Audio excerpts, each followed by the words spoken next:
आपने अपने परिवारों में, अपने रिश्तेदारों में, पड़ोसियों में या दूर के रिश्तेदारों में भी आपने कुछ ऐसी परिस्थितियां देखी होगी, कुछ ऐसे लोगों को देखा होगा जो कुछ सामान्य से अलग हरकत करते हैं। आपने देखा होगा कि किस तरह से कई लोगों को रात में बुरे सपने आते हैं और वो दिन भर उसके विषय में सोचते रहते हैं और डर जाते हैं।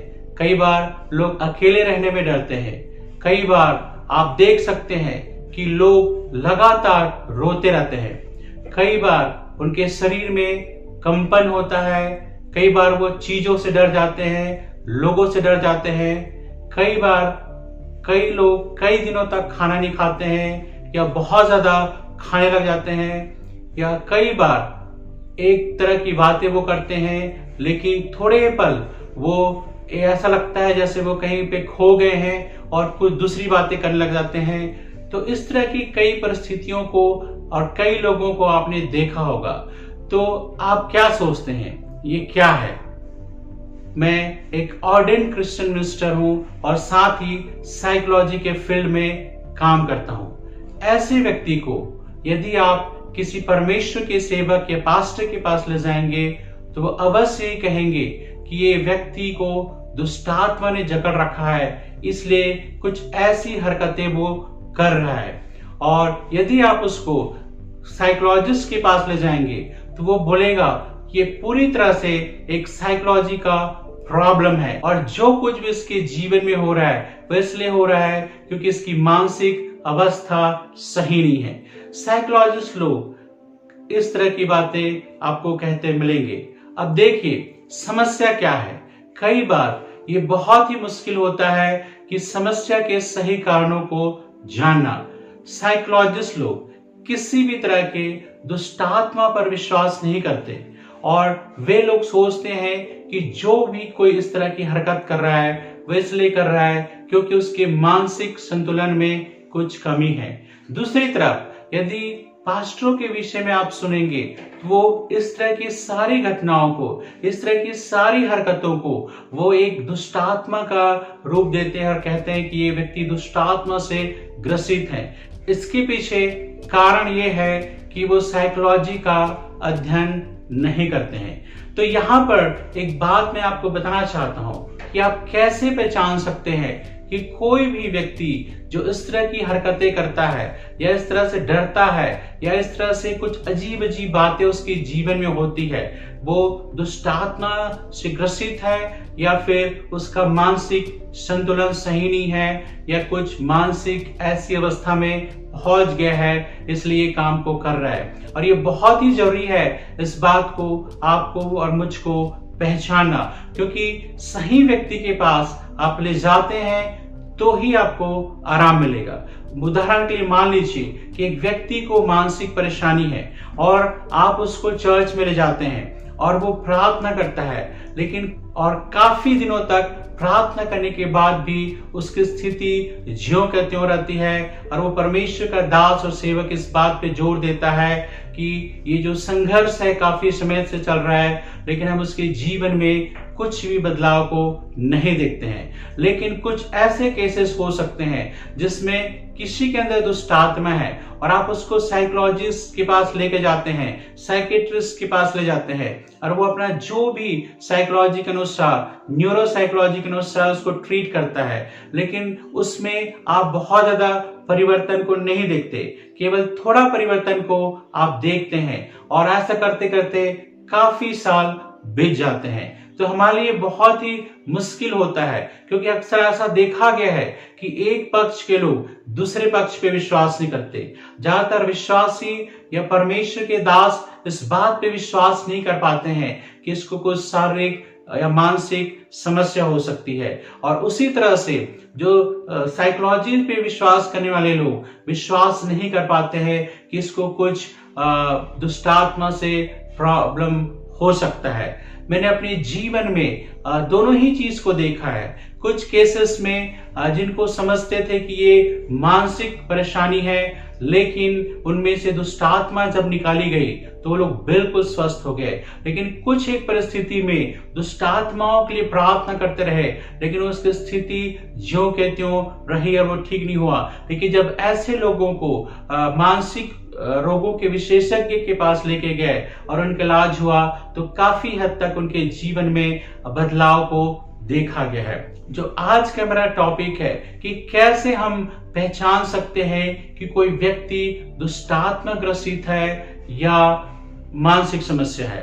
यदि आप उसको देखेंगे, यदि ऐसे व्यक्ति को आप देखेंगे तो चाहे वो दुष्टात्मा से ग्रसित हो, चाहे उसको मानसिक परेशानी हो, लेकिन दोनों ही के सिम्टम्स बिल्कुल एक जैसे लगते हैं। उसको पहचानना बड़ा मुश्किल है। जैसे कि एक मानसिक अवस्था कंडीशन है जिसमें एक व्यक्ति जो है वो हमेशा जो है ऐसे डरावने सपने को देखता है, या चाहे दिन हो चाहे रात हो, उसको ऐसा लगता है कि कोई पीछा कर रहा है, ऐसा लगता है कि कोई उसके सामने आ गया है, या कई बार वो इस तरह की बातें बोलता है कि मेरे परिवार के सदस्य जो मर गए हैं वो मुझे दिखाई दे रहे हैं। तो इस तरह की बातें लोगों को कहते सुना होगा। तो ये बहुत ही मुश्किल होता है कि ये पहचानना कि ये दुष्टात्मा की ओर से है या ये मानसिक अवस्था का कारण है। मैं ये नहीं कह रहा हूं कि उसके अंदर 100% दुष्टात्मा है, लेकिन ऐसे पॉसिबिलिटी हो सकती है। दूसरी बात, जब आप ऐसे लोगों के लिए प्रार्थना करते हैं तो अपनी आंखों को, अपने कानों को खुला रखें। आपको इस बात को देखना होगा कि जब हम प्रार्थना कर रहे हैं ये व्यक्ति कैसा रिएक्ट कर रहा है, क्योंकि कई बार जो मानसिक परेशानी से ग्रस्त व्यक्ति है वो कई बार कुछ भी रिएक्ट नहीं करेगा, लेकिन जो दुष्टात्मा से ग्रस्त व्यक्ति हैं उसके शरीर में या कुछ न कुछ आप एक परिवर्तन को आप देख सकते हैं। कई बार यदि वो व्यक्ति खड़ा है और उसके लिए प्रार्थना करते हैं तो वो कई बार वो ऐसा देखा गया है कि वो गोल गोल घूमकर गिर जाता है, और कई बार वो शरीर में कुछ न कुछ परिवर्तन दिखाएगा। कई बार देखा गया है कि कईयों को उल्टी आना हो जाती है, कईयों को शरीर के किसी विशेष भाग में कुछ दर्द या तकलीफ होने लगता है। तो इस बात को हम देखते हैं कि जब हम किसी के लिए प्रार्थना करते हैं तो हम उनसे बात कर सकते हैं। यदि वो बात करने लायक है तो हम उससे बात कर सकते हैं, क्योंकि कुछ न कुछ परिवर्तन होता है जब आप प्रार्थना करते हैं, और कुछ और भी जब उसके लिए आप लगातार प्रार्थना करते हैं तो उसके जीवन में बहुत सारे सुधार होते हैं। तो ये एक तरीका है जानने का, क्योंकि ये बहुत ही मुश्किल होता है, डिफिकल्ट होता है इस बात को पहचानना कि किसी के अंदर कि दुष्ट आत्मा है या मानसिक रोग से ग्रसित है। तो आपको और मुझको इस बात को देखना पड़ेगा। बहुत ही मुश्किल है, लेकिन हमें इस बात को समझना पड़ेगा कि यदि कोई व्यक्ति दुष्ट आत्मा से ग्रसित है तो उनको परमेश्वर के दासों के पास ले जाना पड़ेगा। यदि आप ऐसे लोगों को केवल मानसिक रोग विशेषज्ञ से इलाज कराते रहेंगे, वो काफी दिनों तक उसकी स्थिति वैसी रहेगी। और यदि कोई व्यक्ति मानसिक रोग से ग्रसित है तो यदि आप केवल प्रार्थना करवाते रहते हैं तो उसको ठीक होने में कई बार लंबा समय लगता है, या कई बार उसकी स्थिति वैसी रहती है। आप ये ना सोचिए कि मैं प्रार्थना पे विश्वास नहीं करता हूँ, मैं प्रार्थना पे विश्वास करता हूँ, और मैंने देखा है कि प्रार्थना के द्वारा कई शारीरिक बीमारी और कई बार जो मानसिक बीमारी भी ठीक हुई है। लेकिन परमेश्वर ने जो उपाय दिया है, जो भी दवाइयां हैं, जो भी ऐसे एक्सपर्ट हैं जो साइकोलॉजी के एक्सपर्ट हैं, उनके पास ले जाने में मैं कोई भी बुराई नहीं समझता। तो आपको और मुझको इस बात को जानना और समझना है कि एक्चुअल में उसके साथ क्या हो रहा है। क्योंकि यदि किसी में दुष्ट आत्मा है और उसको आप लगातार ऐसे साइकोलॉजी के व्यक्ति के पास ले जा रहे हैं तो वो काफी दिन तक करता रहेगा, लेकिन वो व्यक्ति ठीक नहीं हो पाता है। और कई बार यदि किसी में दुष्ट आत्मा नहीं है और आप उसको बार बार केवल दुष्ट आत्मा निकाल रहे हैं, केवल दुष्ट आत्मा निकाल रहे हैं, तो ये मुश्किल होगा।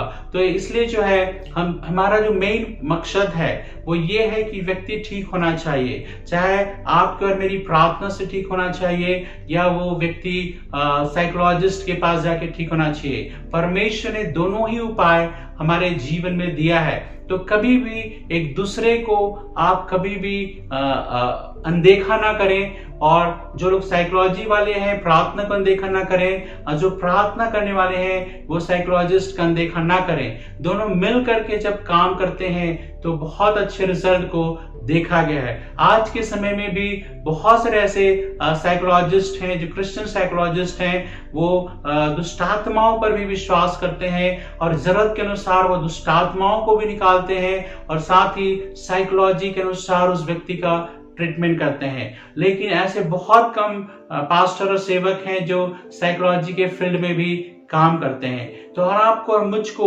एक्सपर्ट लोगों की सहायता कर लेना बहुत जरूरी है। यदि आप देखते हैं किसी भी व्यक्ति के जीवन में, यदि चाहे प्रार्थना कर रहे हो, चाहे आप साइकोलॉजी के फील्ड में उसको लेके जा रहे हो, लेकिन दोनों में बहुत ज्यादा परिवर्तन यदि आप नहीं देखते हैं, तो एक दूसरे व्यक्ति से सलाह लेने में या एक दूसरे व्यक्ति के पास जाने में कोई भी बुराई नहीं देखता है। क्योंकि परमेश्वर के वचन के अनुसार मैं इस बात पर विश्वास करता हूं कि दोनों ही चीजें एक व्यक्ति को ठीक करने के लिए बनाई गई है। तो चाहे आप आसपास ऐसे लोगों को देखें या आप अपने परिवार में देखें या ऐसे लोगों को आप अपनी कलीसिया में देखें, आप जरूर इस बात पे ध्यान दें जो मैंने जो बातें आपको अभी बताई है।